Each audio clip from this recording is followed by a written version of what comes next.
में आगे बढ़ेंगे। सांसद बृजमोहन अग्रवाल ने मुख्यमंत्री को कानून व्यवस्था को लेकर एक पत्र लिखा है और इसे लेकर उप मुख्यमंत्री अरुण साव ने कहा है कि कांग्रेस पार्टी जिसने अपने कार्यकाल में प्रदेश की कानून व्यवस्था को 5 साल बदहाल करके रख दिया। बृजमोहन अग्रवाल पार्टी के वरिष्ठ नेता हैं, सांसद हैं, उन्होंने सरकार को कुछ सुझाव दिया तो निश्चित रूप से सरकार उस पर विचार करेगी। उल्लेखनीय है कि रायपुर के सांसद बृजमोहन अग्रवाल ने सीएम विष्णुदेव साय को एक पत्र लिखा है जिसमें उन्होंने राजधानी में बढ़ते अपराध, यातायात की गंभीर समस्याओं और पुलिस बल की कमी को लेकर चिंता जाहिर की है।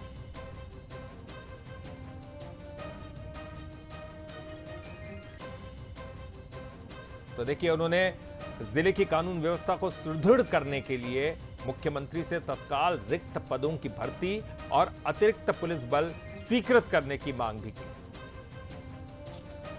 रायपुर की सबसे बड़ी समस्या अगर कोई है तो ट्रैफिक की समस्या है और इसके लिए रायपुर पुलिस को, राजधानी की पुलिस को, क्योंकि राजधानी की पुलिस को वीआईपी की सुरक्षा में, बाकी सुरक्षाओं में भी और बहुत ध्यान देना पड़ता है और उसके कारण कहीं न कहीं अपराधियों में जो डर और भय पैदा होना चाहिए वो नहीं हो रहा है। बीजेपी में लोकतंत्र है, जो कमियां हैं, कमजोरियां हैं, उनकी तरफ इंगित करना और उसमें सुधार लाना ये बीजेपी की परंपरा में है और इसलिए क्योंकि सरकार में माननीय मुख्यमंत्री जी सब इतने व्यस्त होते हैं कि बहुत सारी जानकारियां उनके ध्यान में आती नहीं है, इसलिए जानकारियां उनके ध्यान में लाकर हम व्यवस्था को सुधार पाए, इस दिशा में एक कदम है।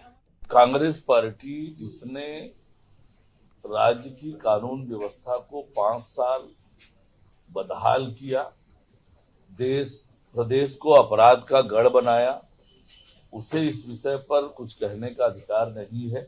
पार्टी के हमारे वरिष्ठ नेता हैं, सांसद हैं आदरणीय बृजमोहन अग्रवाल जी, उन्होंने सरकार से को कुछ सुझाव दिया है तो निश्चित रूप से सरकार उस पर विचार करेगी।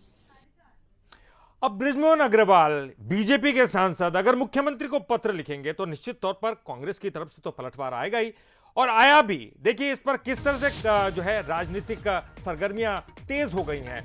पूर्व सीएम भूपेश बघेल का एक बयान सामने आया, उन्होंने कहा कि कानून व्यवस्था पर सरकार को पत्र लिख रहे हैं बृजमोहन अग्रवाल, मतलब सरकार के सुशासन की कलई खुल गई है। किस तरह से सुशासन तिहार मना रही है सरकार, तो देखिए भूपेश बघेल की तरफ से ये वार हुआ है। अब इतने वरिष्ठ विधायक, पूर्व मंत्री और सांसद सरकार को ये चिट्ठी लिख रहे हैं कि कानून व्यवस्था की स्थिति खराब है, तो ये जो सुशासन पखवाड़ा चला रहे हैं उसकी कलई खुल गई है। यदि लोगों की जान माल की सुरक्षा नहीं है, बेटी सुरक्षित नहीं है, आम जनता सुरक्षित नहीं है, गौ माता सुरक्षित नहीं है, वहाँ दर्जनों मौतें हो रही है, तो किस प्रकार के सुशासन तिहार मना रहे हैं। ये सुशासन तिहार का ये कलई अपने आप खुल गया है।